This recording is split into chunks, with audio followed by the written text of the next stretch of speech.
Hi, I'm Sophie. And I'm Saujanya. We will be showing you how to draw a dog.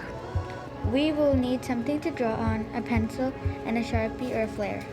So let's get started.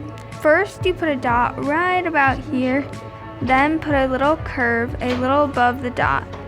Put a little bump like this that connects to the curve, and put a bigger dot right about here. Now add a very tiny curve thing that connects to the dog's mouth area. Now you have to add a curve over here and an ear about here. Now start from the bottom of the ear. We need to draw a curved line and a line next to the neck and the tail. When you finish that part, then you will put a line like this, a curve going back, line like this again, but a little shorter.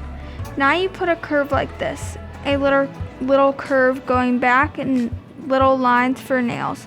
Lastly, you add a line that kind of connects to the other one.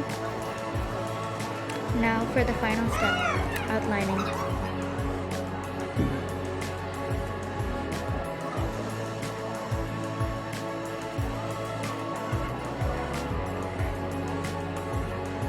So that's how you draw a dog. I hope that helped you. Thanks for watching. Bye. Bye.